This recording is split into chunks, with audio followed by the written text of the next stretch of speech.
Tenemos varios días discutiendo las circunstancias en que se realizaron las cirugías de la señora Dina Boluarte.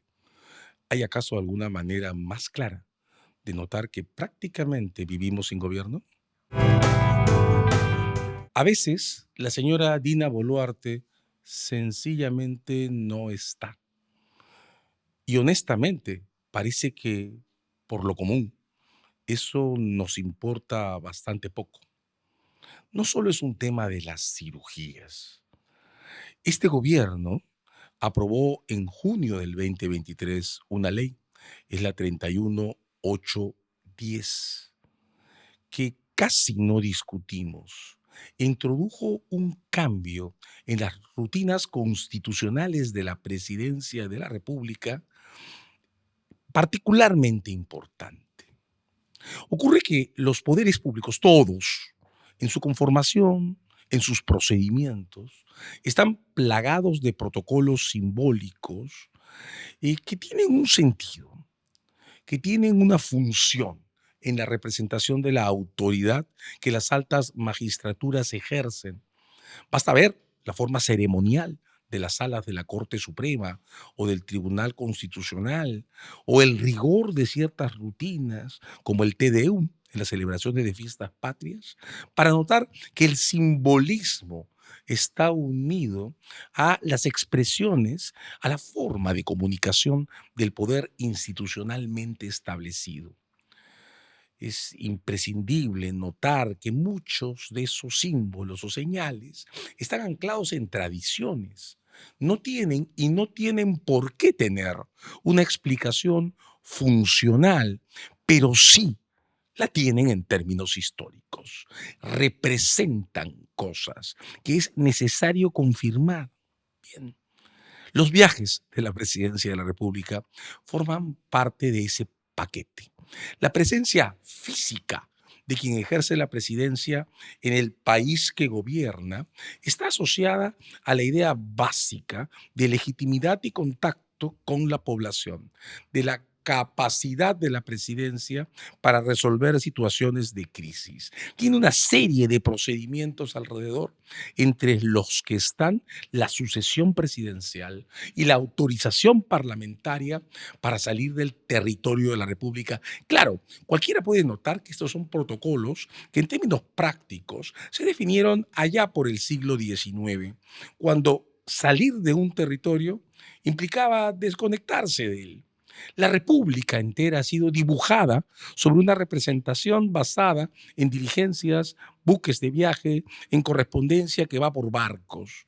Los símbolos de las instituciones no están definidos en los términos que impone la sociedad actual, la sociedad de datos abiertos, de comunicaciones en tiempo real instantáneas, pero siguen teniendo estos símbolos una función: preservar las instituciones, comunicar su continuidad, anclarnos con tradiciones. Bien, entre estas señales, la presidencia de la República no puede salir del territorio nacional sin autorización del Congreso, pero cuando sale, tiene que dejar la presidencia a cargo de alguien elegido para reemplazarle. Ese fue el origen de las vicepresidencias, que están establecidas en toda la historia de la República. Enorme dilema. Cuando el Congreso decidió perdonarle la vida a la señora Boluarte, que estaba en proceso de acusación constitucional por el caso Apurímac, mientras Pedro Castillo era presidente, decidió además, y este ha sido, me parece, el primer caso en toda la historia de la República, encargar la jefatura del gobierno a alguien que no tenía reemplazo elegido para ello.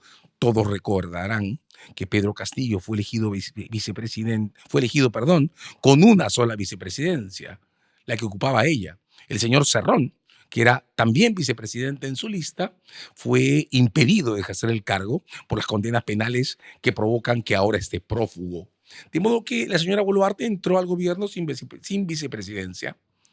Y entonces el gran dilema no fue primero, ¿qué hacemos si se opera la nariz?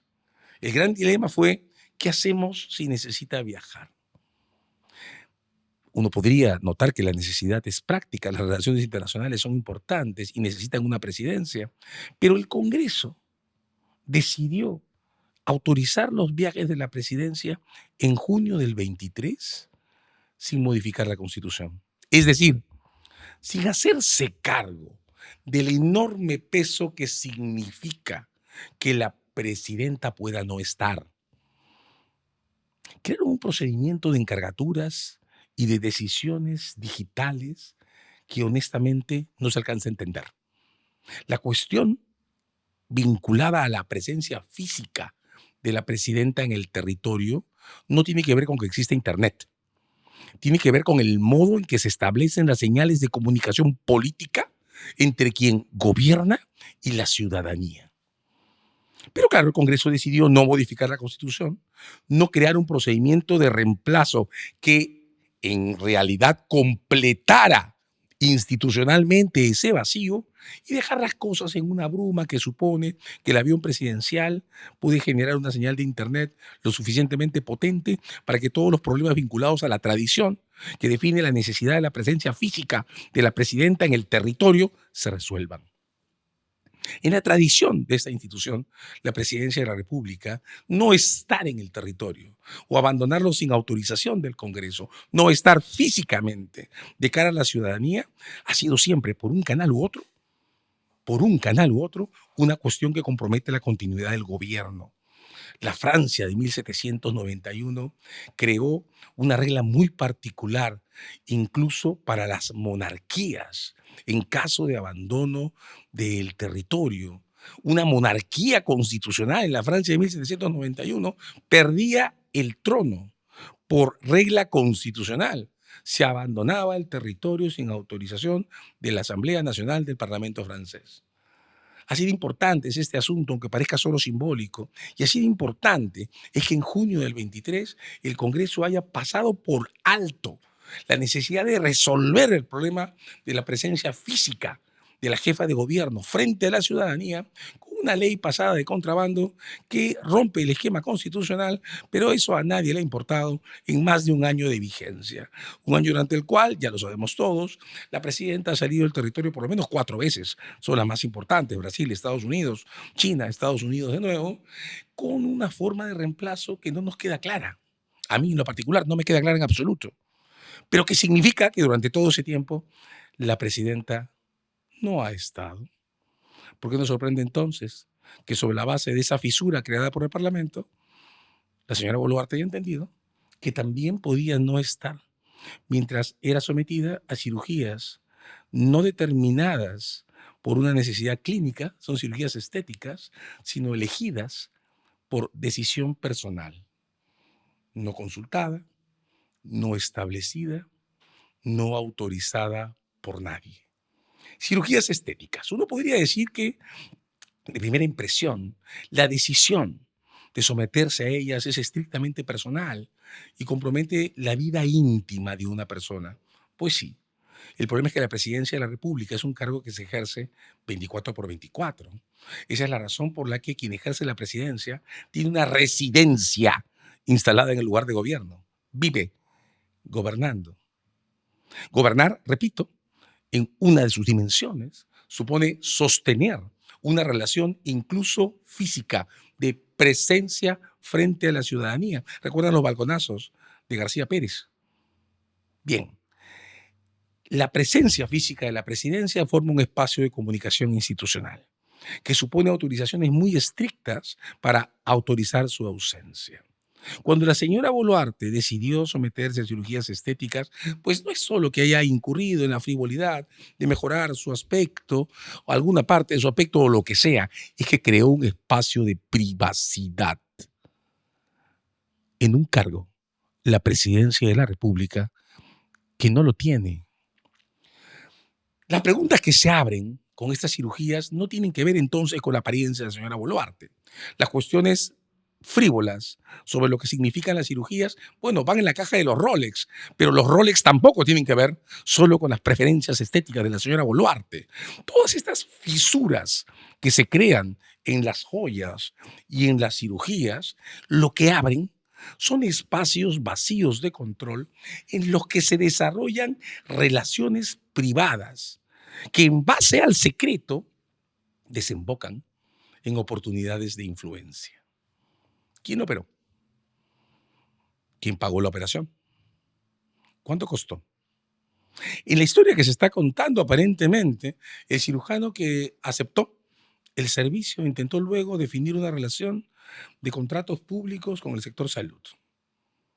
Eso es lo que ocurre cuando la presidencia de la República genera espacios secretos, vacíos de control, en los que se comparte el suceso con alguien más. Se genera un espacio en el que la presidencia se convierte, no una institución definida de cara a la ciudadanía, sino en la custodia de un secreto que debe ser resguardado, que genera complicidades, que genera espacios de influencia con los que a partir de ese momento se puede traficar. ¿Nos importa que la señora presidenta de la República, Dina Boluarte, haya decidido desarrollar cirugías estéticas sin aviso al Congreso y sin un protocolo formal de registro del evento ante las autoridades del Ejecutivo? No sé qué tanto, fíjense, porque el modo que estamos abordando este asunto en los últimos días está más aproximado a la crítica de la frivolidad que a la percepción de lo que significa crear espacios de secreto en el ejercicio de la presidencia de la República. No estamos notando que el secreto de las actividades de quien la ejerce abre espacios de tráfico de influencias. No lo estamos notando. Y esto es particularmente grave porque salimos de un momento en el que incluso el bloque más importante de presiones ciudadanas hechas sobre los poderes públicos, las recientes manifestaciones, protestas del gremio de transportes contra las leyes de crimen organizado, ha desembocado en una situación en la que el Congreso, claro, canceló las compuertas por las que el secuestro y el sicariato se escapaban de las autoridades sobre crímenes organizados, pero dejó cerradas las ventanas que permiten que el tráfico de influencias, precisamente el tráfico de influencias, en su versión organizada de criminalidad, esté fuera del alcance de las fiscalías. Lo que no nos está importando en esta escena es cómo contener ese mercado ilegal en el que se trafica con influencias. Y eso es lo que hace institucionalmente muy riesgoso que la presidenta de la República decida que puede abrir un espacio privado reservado al secreto en el que ingresa un médico y un entorno adicional de personas a resguardar las condiciones en las que hace algo en su propio beneficio, no sabemos pagado por quién ni a cambio de qué. Las cirugías de la señora Boluarte, lo que son, es un factor de vulnerabilidad de la institución presidencial impuesto por ella misma. Por eso no es aceptable que uno de sus abogados haya dicho en público que lo que pasa es que la señora Boluarte se ha convertido en algo parecido a una piñata a la que todos golpeamos uniformemente sin costo. Por eso no es aceptable que algún abogado de la señora Boluarte haya pretendido que porque ejerce la institución presidencial no debe ser tocada. Es al revés. Porque ejerce la institución presidencial no debería haber renunciado, como está renunciando, a tener su agenda al servicio del país 24/24. Quien ejerce la institución presidencial la confirma adhiriéndose a lo que representa un espacio de gobierno en permanente comunicación política con la ciudadanía. El problema entonces no es qué ocurrió con la nariz de la señora Boluarte. El problema no es si la señora Boluarte tiene derecho o no a hacerse arreglos estéticos. El problema de fondo es que estamos dejando que la institución presidencial, más que magullada a partir de las revelaciones de los casos Odebrecht, entre en un espacio de descontrol, asiente un espacio de descontrol que, si se confirma, va a afectar el equilibrio de las relaciones de poder del Ejecutivo y del Parlamento por los siguientes años. ¿Es la vacancia una solución a esta crisis? Desde este programa hemos sostenido siempre que la vacancia es un procedimiento que, para comenzar, no debería estar en la Constitución.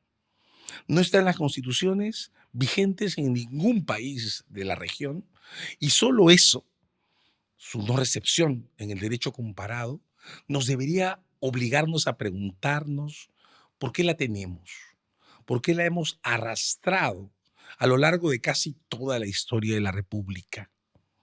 La vacancia es un procedimiento que no permite generar legitimidades sustitutas, porque es abrupto y extremadamente rápido.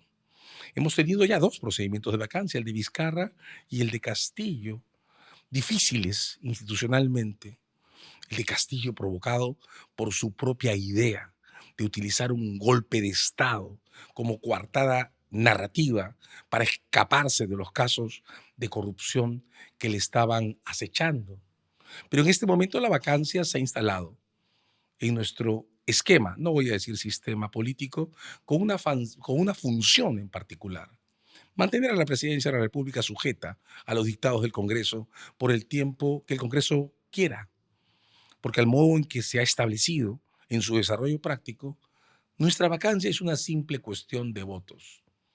Por ende, una simple cuestión de negociación entre los intereses de una mayoría que está instalando en nuestro medio una forma muy particular de crear el sector público, un sector público vaciado de contenido, sujeto al libre juego de los tráficos de influencias.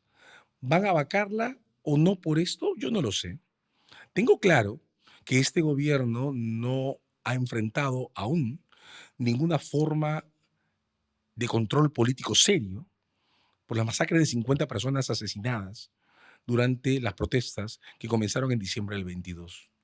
Tengo claro que nuestra comunidad no ha logrado establecer una memoria clara sobre lo que ocurrió en diciembre del 22, ni siquiera lo ha podido hacer con la violencia que siguió al terrorismo de los años 80 y primeros 90. Sobre esa base, ¿qué estamos creyendo que es la presidencia?